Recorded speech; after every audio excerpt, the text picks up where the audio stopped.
Mientras la senadora Xóchitl Gálvez del PAN distrae de la corrupción inmobiliaria de su partido con iniciativas balines, resaltando la supuesta importancia de contar con medidas de adaptación y mitigación contra el cambio climático, señala que se requiere que para 2050 México tenga cero emisiones de gases de efecto invernadero, lo que requiere abandonar el uso de combustibles fósiles y adoptar nuevas técnicas de cultivo, esto sin tomar en cuenta que los países desarrollados son los más contaminantes y son los que tardarán más en abandonar el petróleo, por ser la base de sus economías y sus derivados los llevan a ser potencias alimentarias. Lo anterior al presentar una iniciativa para reformar la Ley General de Cambio Climático. Por su parte, la senadora Rocío Abreu de Morena presenta una iniciativa más importante para formar mexicanos alejados de la violencia, iniciativa que refiere que la violencia vicaria es aquella por la que una pareja o expareja busca dañar a las mujeres a través de sus hijas e hijos, llegando incluso a causar la muerte de estos últimos. Dicha violencia, normalmente ejercida por personas con doble moral, como la de los conservadores, varios de ellos políticos del PRIAN, señalados por ejercerla y evadir la justicia. Lo anterior al presentar una iniciativa para adicionar la Ley General de Acceso de las Mujeres a una vida libre de violencia y el Código Penal Federal.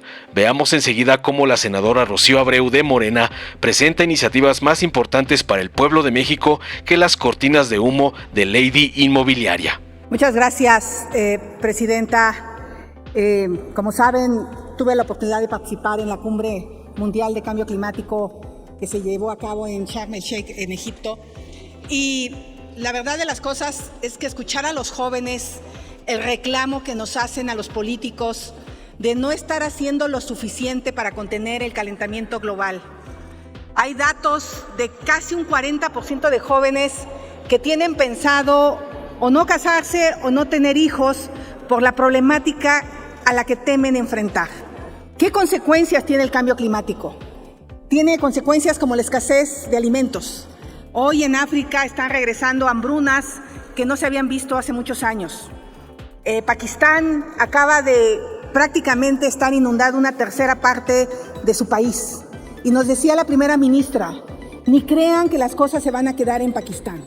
Esto va a tener efectos a nivel mundial. Pero definitivamente a quien más le va a afectar es a los que menos tienen. Porque es los que menos están preparados para enfrentar estas consecuencias. Olas de calor que han matado a miles de personas en Europa. Inundaciones que han dejado sin hogar a muchas personas, tanto en la India como en Pakistán, pero también en Camerún, después de largas sequías. Por eso creo que se vuelve importante recoger estos reclamos donde el mismo secretario general de la ONU nos advierte que estamos perdiendo la batalla contra el cambio climático. O sea, no es ser alarmista. Los científicos aseguran que hagamos lo que hagamos, ya no vamos a poder contener el calentamiento global y más nos vale que nos preparemos con medidas de adaptación para poder enfrentar estas consecuencias. México es un país que tiene cientos de kilómetros de costas. Por lo tanto, el deshielo de los polos va a provocar que crezca el mar hasta en 1 metro y eso va a generar huracanes muy complicados. Por eso, como ciudadana o como senadora, siempre estaré a favor de luchar contra el cambio climático. Es algo que empecé hace 30 años. Hace 30 años que he trabajado como ingeniera para buscar cómo resolver temas con el agua, para buscar reducir las emisiones por la contaminación. Y hoy como senadora pues nos toca hacer las leyes. Este problema mundial cada vez es más agudo y por lo tanto tenemos que tomar manos a la obra. Celebro que el canciller Marcelo Ebrard haya anunciado un incremento en las metas. México tenía en su Ley General de Cambio Climático metas de reducción de emisiones en un 22%. Necesitamos que para el 2030 la reducción sea cerca del 40%. Pero México anunció 35%, que es cada vez mejor. Pero para el 2050 necesitamos emitir 0 emisiones para el 2050. Y eso implica tener nuevas técnicas de cultivo en la agricultura. Eso implica abandonar el uso de combustibles fósiles. No hay de otra. Pero la buena noticia es que la tecnología se está desarrollando a una velocidad muy importante y temas como el hidrógeno verde son una realidad. Sé que me están escuchando muchos jóvenes y decirles que en pocos años ustedes van a poder tener una celda solar en su casa con una batería que va a alimentar su energía eléctrica para su lavadora, para su refrigerador. Pero también van a tener una celda de hidrógeno que va a alimentar la batería de su coche. O sea que en pocos años ya no nos vamos a necesitar conectar a la red de electricidad pública, ni tampoco tener que ir a las gasolinerías. En eso es en lo que están trabajando los científicos, y ese es el gran anuncio que hizo el presidente Biden de Estados Unidos de abordar los coches eléctricos ya no con baterías de litio, sino con baterías de hidrógeno.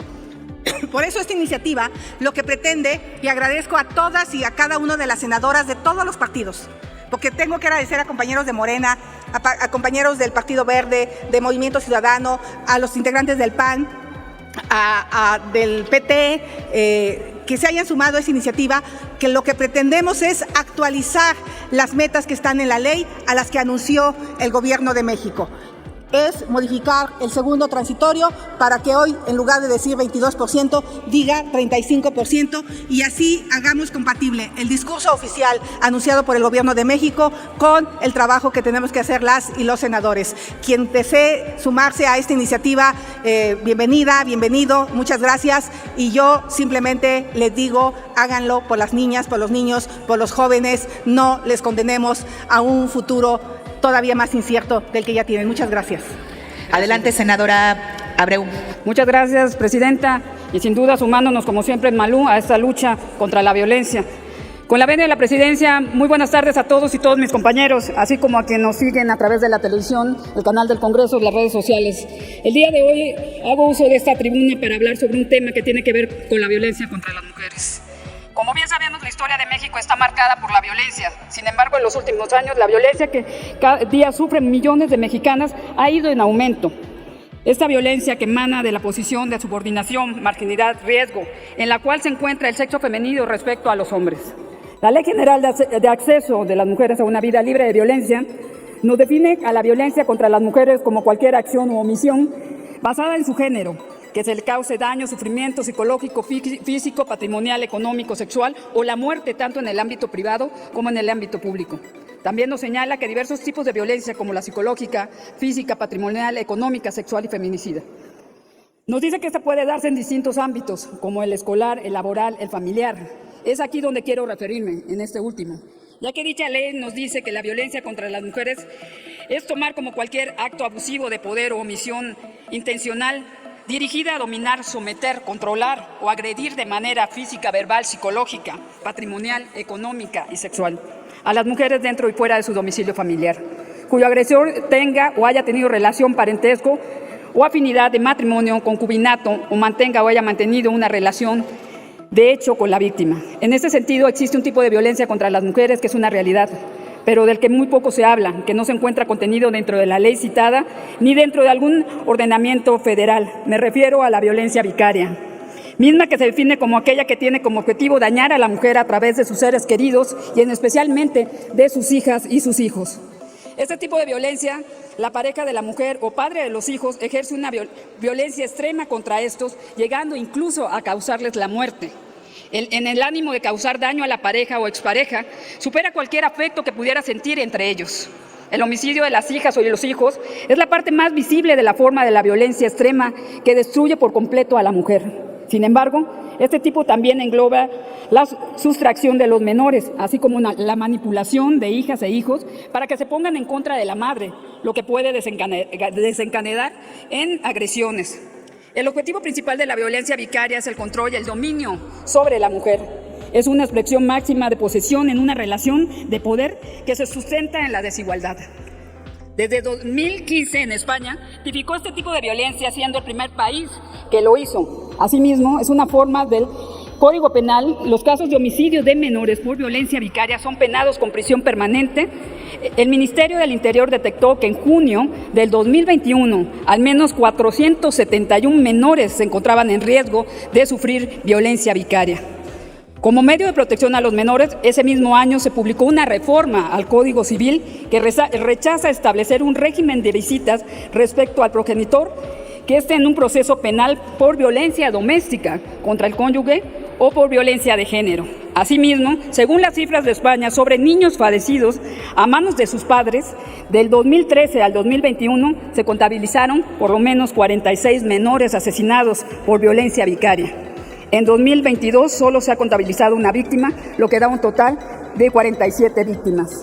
En nuestro país, gracias a los movimientos feministas, poco a poco comienza a tomar conciencia de que es importante la prevención, así como la atención debida de violencia vicaria, para que pueda ser sancionada como corresponde, ya que se aumenta la facultad para aportar pruebas, por lo que en muchas ocasiones se homologa con violencia familiar o la alienación parental. Actualmente, estados como Zacatecas, Yucatán, Hidalgo, Estado de México, ya contemplan dentro de sus ordenamientos este tipo de violencia, mientras que estados como Jalisco, Guerrero, Guanajuato están haciendo lo propio. La violencia vicaria debe considerarse como un tipo de violencia de género, y aunque puede presentarse en contextos o formas similares al tipo de violencia, resulta fundamental hablar de ella para que pueda ser reconocida y visibilizada tanto por la víctima como las autoridades encargadas de impartir justicia, así como también esta sea sancionada con un tipo de violencia contra las mujeres. Es por ello que propongo la incorporación del artículo 7 bis, así como una serie de modificaciones al artículo 9 de la Ley General de Acceso de las Mujeres a una Vida Libre de Violencias para definir la violencia vicaria, así como establecer la misma como una causa del divorcio y que ésta se sancione independientemente de los delitos a los que pudieran incurrir. Del mismo modo, propongo la reforma al artículo 343 del Código Penal Federal para que se establezca una pena de 6 meses a 2 años de prisión cuando se compruebe que se ejerció violencia vicaria en contra de la mujer. Esto es independiente de los delitos por los que se pueda incurrir. A compañeros y compañeras, como legisladores estamos obligados a velar por el bienestar de todos y todas. Démosles a las mujeres la tranquilidad que se debe y protección de vida, tanto a ellas como a sus hijos. Es cuanto. Muchas gracias. Gracias, senadora Abreu. Dale en me gusta, suscríbete, activa la campanita y compártelo para que más gente lo vea.